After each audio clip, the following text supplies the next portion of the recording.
Oke guys, selamat pagi. Ya, kembali lagi bersama saya David Hidayat dalam satu setiap hari atau daily fashion. Yang di hari ketiga ini gue mau sharing tentang Tuhan tidak pernah terlambat. Ya, jadi kalau teman-teman tahu, biasa kita dalam satu perjalanan, terus aku merasa bahwa oh ini kok terlambat ya, kok kayak Tuhan itu gak pernah menolong saya gitu. Ya di situ kita melihat bahwa ternyata ini satu kehidupan itu ada banyak musim, dan itu setiap hari yang bekerja itu selalu mendatangkan kebaikan.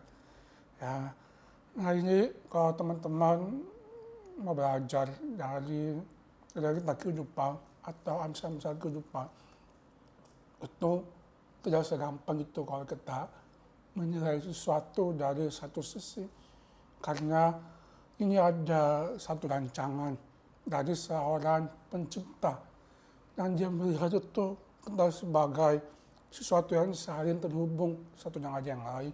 Jadi satu kehidupan, ketika satu proses selesai, dia itu membuat sebuah proses baru lagi, dan untuk kita bisa mencapai apa yang Tuhan inginkan dalam kehidupan kita. Jadi sih teman-teman, saya mau sharing mengenai Pengkhotbah pasal 3 ayat 11. Nah, kalau teman-teman sering mendengar tentang buku undangan atau tentang pernikahan, biasanya orang mencantumkan ayat ini, mengatakan bahwa ia membuat segala sesuatu indah pada waktunya. Ia memberikan kekekalan dalam hati mereka. Tetapi manusia tidak dapat menyelami pekerjaan yang dilakukan Allah dari awal sampai akhir. Ya, Tuhan membuat segala sesuatu indah pada waktunya. Jadi kalau kita ngomong pada waktunya, berarti Tuhan itu tidak pernah terlalu cepat dan juga tidak pernah terlalu awal. Itu semua pada waktunya. Ya, kalau kita dengar kata terlambat, itu satu kalimat yang membuat kita merasa bahwa aku sudah menunggu sekian lama, ternyata terlambat ya, atau mungkin melakukan sesuatu terus nggak saya waktu, dan akhirnya kita terlambat gitu. Ya, biasa kalau teman-teman dalam satu pertemuan, ya, teman-teman sudah standby, sudah mempersiapkan diri dengan baik, sudah melakukan segala sesuatu untuk ketemu seseorang. Ternyata seseorang itu terlambat. Ya, seseorang itu datang 5 menit, ya mungkin teman-teman sudah emosi kalau teman-teman melihat di budaya kayak di luar negeri itu mereka itu selalu on time. Tapi kalau Indonesia, ya teman-teman tahu dayanya itu sering ngaret. Ya mereka datang 5 menit, 10 menit itu sudah biasa. Nah, tapi di sini Tuhan itu tidak pernah terlambat, dia selalu on time. Ya, dia selalu melihat situasi, selalu mengetahui apa yang kita kerjakan, apa yang kita lakukan semuanya. Itu Tuhan tahu persis detailnya. Ya, dia membuat segala sesuatu indah pada waktunya. Ya, ada sebuah rancangan-rancangan yang Tuhan siapkan untuk kita, dan kita tidak tahu itu masih merupakan sebuah menipis tadi. Karena kalau kita tahu, ya berarti ya itu bukan Tuhan lagi. Ya, justru karena dia Tuhan, dia itu punya rancangan yang indah, sesuatu yang maha karya dalam kehidupan kita. Dan dia selalu menyempatkan segala sesuatu sesuai dengan waktunya masing-masing. Nah, kalau kita dengar dalam Alkitab dikatakan bahwa untuk segala sesuatu itu ada waktunya. Untuk masanya di bawah langit, ada waktu untuk makan, minum, untuk bersenang-senang, untuk sedih, untuk tertawa, untuk mencuri, untuk membunuh, untuk segala sesuatu. Pokoknya segala sesuatu itu ada waktunya. Ya, biasa kalau kita ngomong waktu seperti itu adalah mata kurs ya. Jadi kurs yang dalam kita hidup dalam dunia ini, kita itu selalu berada dalam satu dimensi waktu. Dan Tuhan itu sebenarnya tidak terbatas oleh ruang dan waktu. Tapi dia membuat kita ini terbatas dalam berluangnya waktu ini. Supaya kita sadar betapa kecilnya kita sebagai manusia. Yang Tuhan itu Maha Kuasa gitu kan. Nah, dalam satu dimensi ini, ya kita harus sadar bahwa waktu kita itu sangat-sangat singkat. Nah, apalagi kalau kita bandingkan dengan sebuah kekekalan. Makanya saya katakan bahwa bahkan ia memberikan kekekalan dalam hati mereka. Timeline kehidupan kita itu, manusia itu hidup berapa tahun? Ya, maksimal 70 tahun.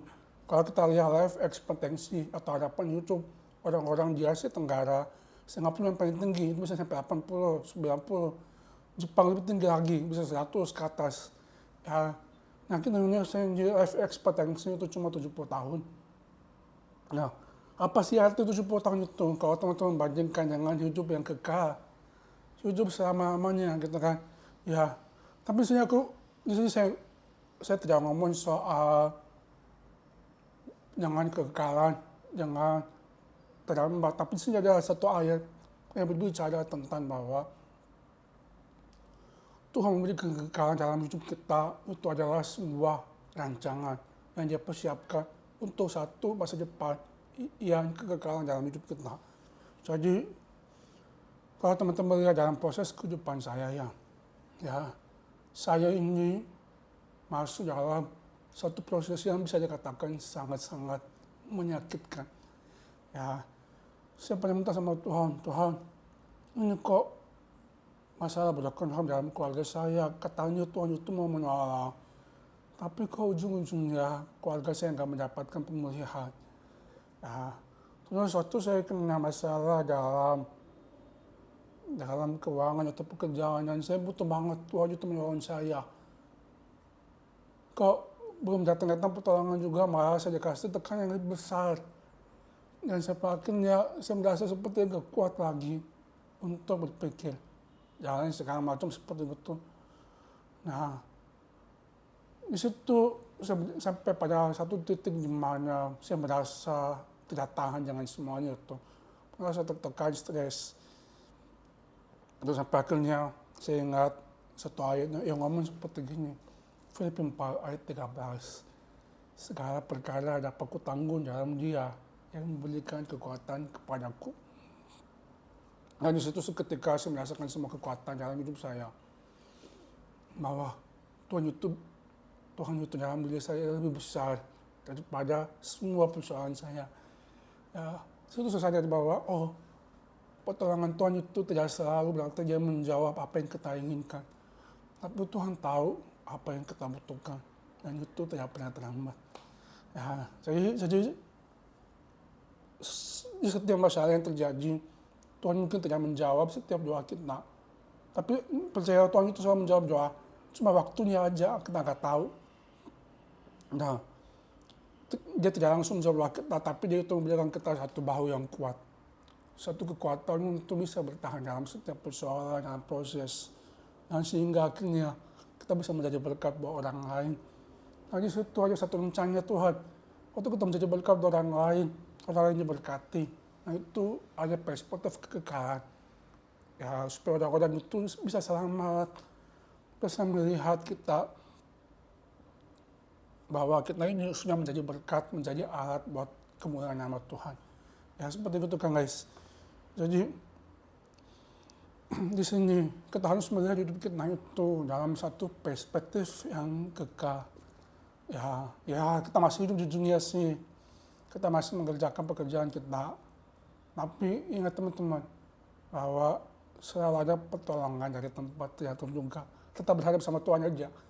Ya, kita berdoa bilang Tuhan tolong saya, Tuhan biarkan saya bisa melihat bagaimana Engkau bekerja secara luar biasa di luar pemikiran saya. Gitu ya. Ya, terus jangan lupa ini ada di kalimat terakhir dia katakan seperti ini. Amsal Pengkhotbah pasal 3 ayat 11. Tetapi manusia tidak dapat menyelami pekerjaan yang dilakukan Allah dari awal sampai akhir.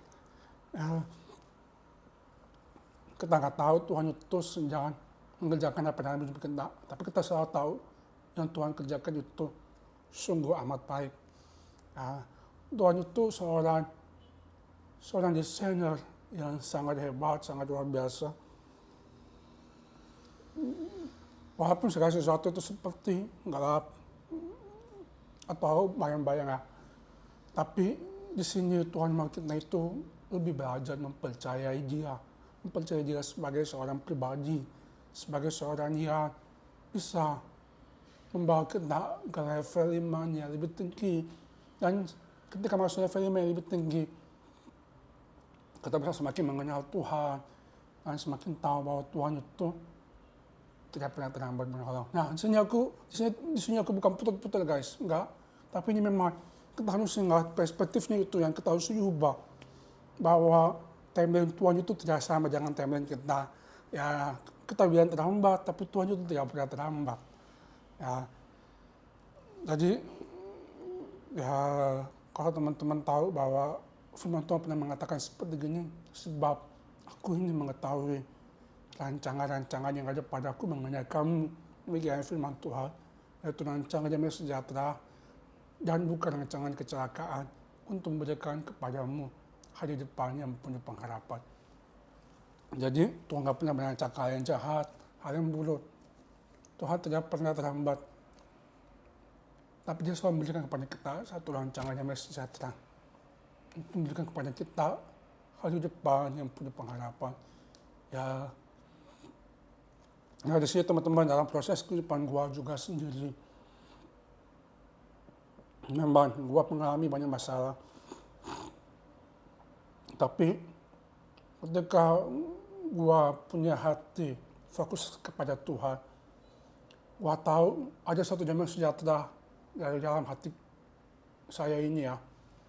Bagaimana damai sejahtera itu menuntun saya untuk terus melibatkan Tuhan dalam prosesnya.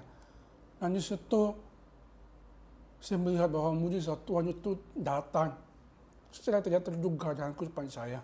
Ya, ternyata Tuhan itu membawa saya jauh lebih tinggi daripada yang pernah saya pikirkan. Dan Dia membuat saya itu bisa ketemu orang-orang yang hebat, bisa memberikan dampak kepada orang-orang di sekeliling saya. Ya. Nah, untuk hal yang ke depan lagi saya nggak tahu seperti apa, tapi saya percaya Tuhan itu selalu memberikan pertolongan pada waktunya. Demikian juga sama teman-teman gitu ya guys. Ya, jadi teman-teman saya ingat bahwa Tuhan itu sangat-sangat baik. Tuhan itu selalu melakukan segala sesuatu indah pada waktunya, tepat pada waktunya, dan nggak pernah terlambat. Ya guys, mari kita berdoa ya. Saya teman-teman percaya bahwa Tuhan itu selalu melakukan sesuatu yang terbaik, dan kita ini adalah anaknya, kita ini adalah miliknya. Ya, jadi nggak perlu takut atau khawatir tentang apapun. Ya, nikmati aja prosesnya. Hidup bersama Tuhan itu jauh lebih baik. Ya, aku pernah dapat quote seperti ini. My worst life with God is better than my best day without God. Jadi hidup saya yang paling buruk bersama Tuhan itu jauh lebih baik daripada hidup terbaik saya tanpa Tuhan. Jadi libatkan Tuhan dalam segala sesuatu. Nah guys, mari kita berdoa. Tuhan Yesus, terima kasih untuk hari ini, untuk kebenaran firman-Mu yang Kau sampaikan tentang pertolongan-Mu yang tidak pernah terlambat dalam hidup kami. Yang bahwa Engkau juga memberikan kekekalan dalam hati kami Tuhan. Karena kami bisa memahami segala sesuatu dari perspektif kekekalan. Yang kami percaya bahwa semua rancangan dalam kehidupan kami adalah rancangannya sejahtera, bukan rancangan kecelakaan. Pimpin kami setiap saat, setiap waktu Tuhan, supaya kami selalu melihat dan hidup dalam kebenaran-Mu Tuhan. Terima kasih Tuhan, kami serahkan semuanya ke dalam tangan-Mu. Dalam nama Yesus Kristus kami sudah berdoa dan mengucap syukur. Amin. Ya, thank you guys. Ya, ini satu di hari ketiga. Ini masih jauh. Tapi gue malah terus lakuin yang terbaik. Karena gue sadar ketika mulut ini mengucap dari mulut gue, itu menciptakan satu kuasa, satu power supaya bisa mengubahkan kehidupan baik saya dan juga teman-teman. Selamat pagi ya.